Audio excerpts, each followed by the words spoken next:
I love anime. It has its own quirks, cliches, and idiosyncrasies that I just can't seem to get enough of. I have watched a lot of these entertaining Japanese cartoons and have grown a fondness for reviewing and discussing them. However, sometimes you have to sit back and decide on which anime are to you the best of the best. These are the anime that were able to move you emotionally, make you think hard on its themes, or were just straight up enjoyable. Sometimes you find an anime that manages to mix all of these together to create a perfect package, and these are the anime that I believe to be the best of the best. These aren't your favorite anime, nor are they the best in existence. Also, I haven't seen every single anime on this planet, so if your favorite anime isn't on this list, recommend it to me and I'll check it out. Now, there are two rules. Firstly, no anime movies will be making an appearance on this list, only anime series. The next rule is that I must have completed the anime, but I don't have to see the second season. So, without further ado, thank you all for 150 subscribers, and here's the video that you chose for me to do. My top 15 favorite anime. Let's get started.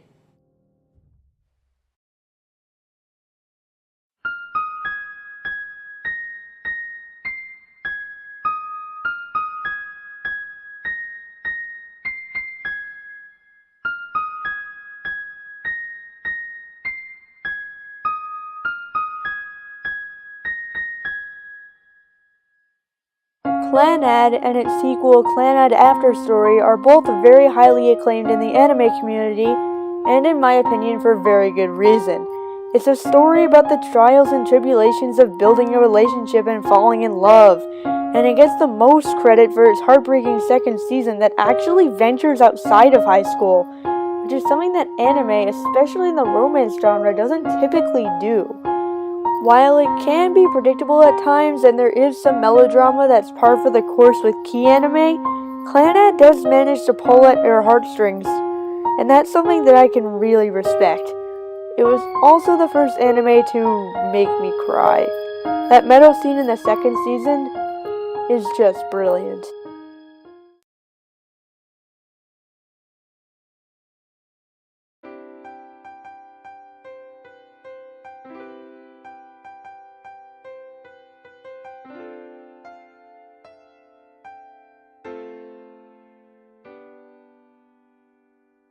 Code Geass is a mecha tragedy that works so well. Granted, I haven't seen this anime in around a year, but I remember it being glorious, especially that ending. The characters are complex, with Lelouch being one of the best heroes or anti-heroes of all time. The story is incredibly engaging and rather smart, and its themes about justice and how to fix society are very relevant and very well integrated into the anime, and it was also the first show to really make me think. There are some setbacks that do keep the show from being completely fantastic, but it's still a great watch and worthy of being on this list.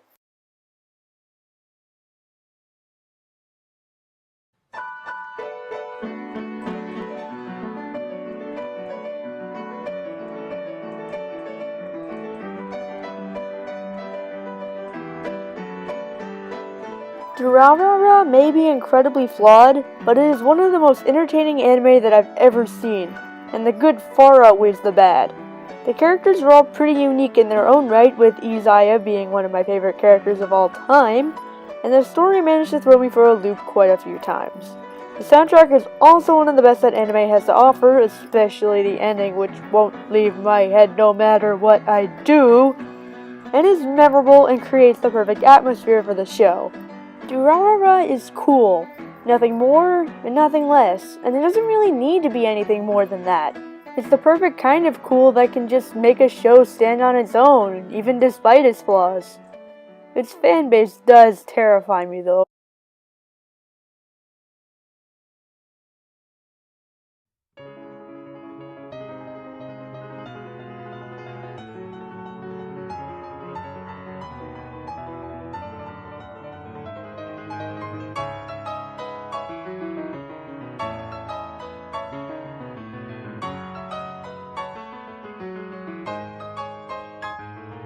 Attack on Titan was the most popular anime of 2013, and boy, It does deserve a lot of the praise it gets. The action scenes and the soundtrack are incredible, and the characters and story aren't too bad either. What impresses me the most about this series, however, is the fact that it actually made me think about some of its themes and how well executed their ideas are. Sure, it's no Ergo Proxy, but it's definitely not as shallow as most people make it out to be. Attack on Titan may not be a masterpiece, and it certainly is overrated to an extent, but it's still a great, great show.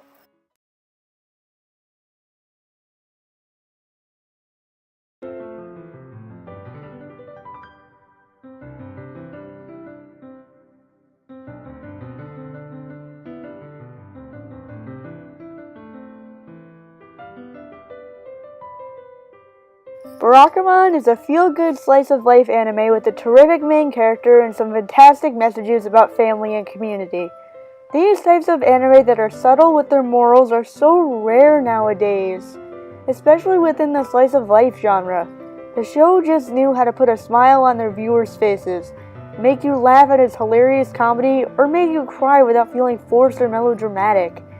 Barakamon is a rare treat, and one that should be viewed by all, and I cannot recommend it higher enough for those who enjoy slice of life, or even for those who don't like slice of life. In my opinion, it's a great show no matter your tastes.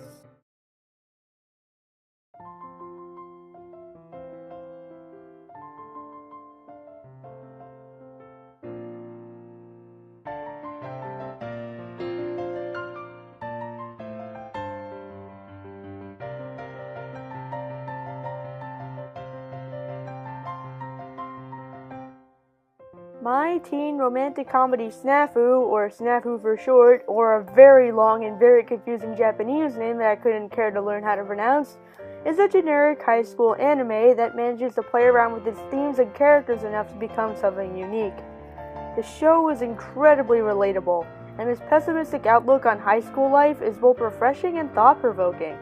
Though, admittedly, Hachiman Hikigaya is what makes this show. Hence why he's one of my favorite anime characters of all time, and my husbando. The best way to describe Snafu overall, though, is to not judge a book by its cover, because you may be surprised by what transpires on the pages.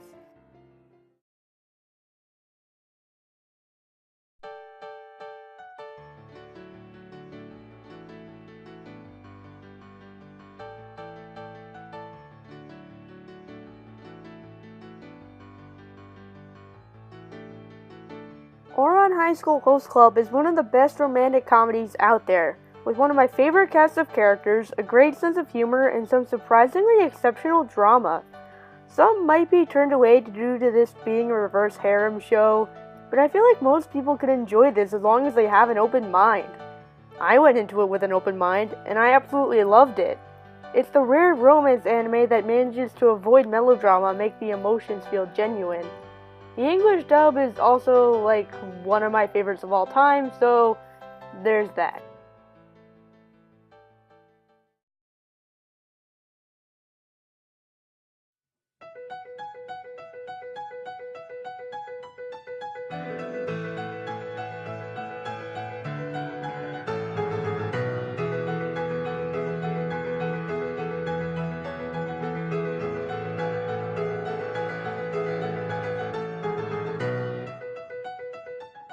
Kuroko's Basketball is a sports anime that made sports anime popular again. On paper, the entire idea of the show sounds rather uninteresting and formulaic, but once you watch the show, it starts to get really good.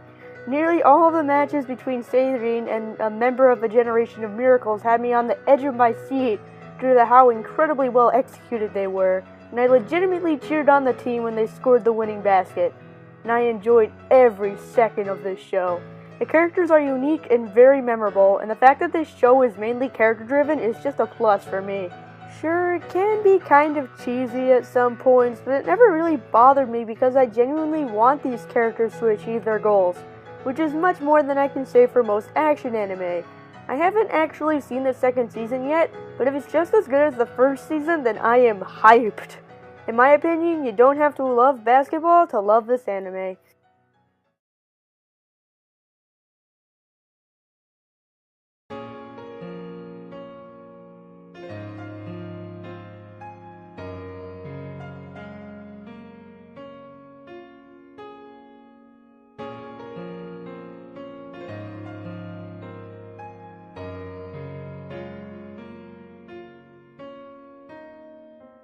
Katanagatari is a criminally unpopular show, especially considering the popularity of the author's other work, Bakemonogatari. Granted, I've only seen one episode of Bake and will watch the rest eventually, but I can safely say that if you like Bake, then you're going to like Katanagatari. Katana has a lot of dialogue, subtle character development, one heck of an ending, a fantastic main character, and a very unique art style courtesy of Studio White Fox. There's also a larger focus on action, and the show has a habit of including some of the cleverest plot twists that I've seen, period. I can't emphasize enough how good the last episode is, so I'm going to bring it up again. It's the perfect conclusion that you could ever imagine for this show. If you've got the time and patience to watch this show, do so. You won't regret it.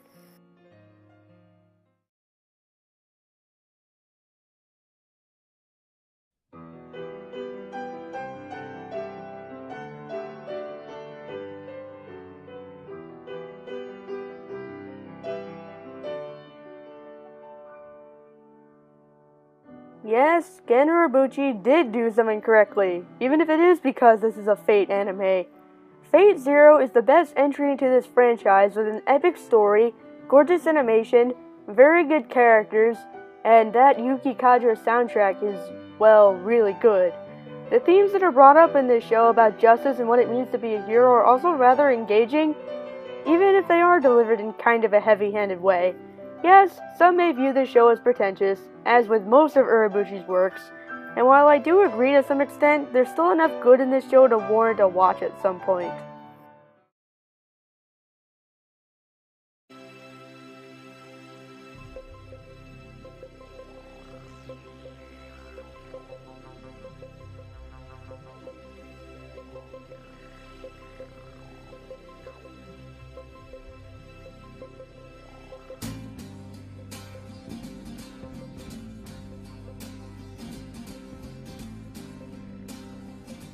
Love and Peace.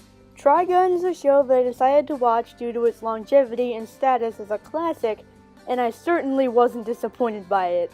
The characters are great, its story is well paced, the villains are fantastic, and while it hasn't aged the greatest, it's still suspenseful and enjoyable enough to be engaging. I also really like how it tackles the theme of taking a life. Should you take a life because it's necessary, or should you always try to preserve everyone at all costs? Trigun displays it rather uniquely, which separates it from all the other generic action shows that I've seen. It's a fun show that can also be philosophical at times, and those are my favorite types of shows. And Trigun hits this nail over the head much better than most shows that I've seen.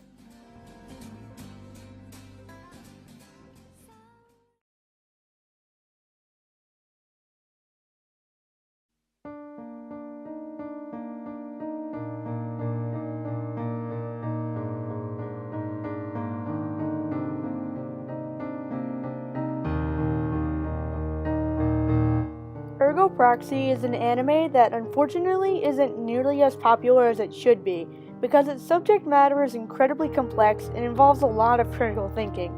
Its science fiction backdrop allows for a lot of messages about technology, being down to earth, living in an imperfect world, and how to deal with that imperfect world.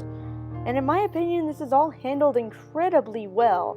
On top of that, the characters in the story are very, very good, and the animation looks fantastic, and I love the soundtrack to death.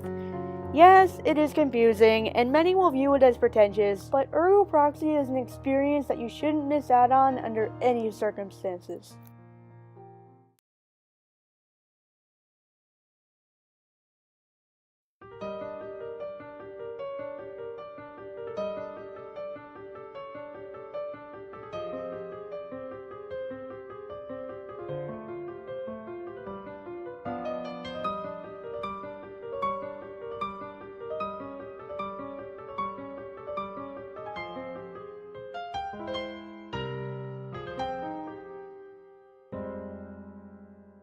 Steins Gate is the definition of time travel done correctly, as well as just science fiction in general.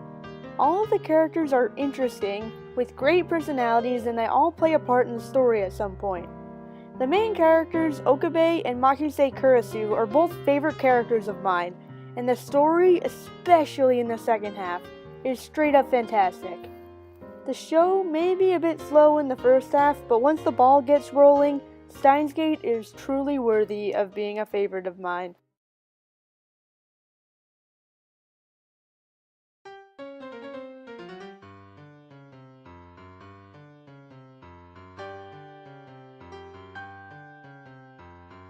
Bakano, an anime that takes place in an incredibly unique setting, at least for anime. I may love it due to my penchant towards movies like Goodfellas, The Godfather, and other mafia movies, but beyond that, Bakano is a wild, enjoyable, and intelligent treat. It's a non-linear story that continually jumps from time period to time period, and it's very well handled and provides, in my opinion, the best story that anime has to offer. The characters are so fun to watch, and the English dub is magnifique. The soundtrack is exciting and cool, dripping with style and zaniness. The anime may be confusing at times, but one of the greatest finales that I've ever seen clears everything up. What can I say? I love everything about this anime, and nothing could ever change my mind on that.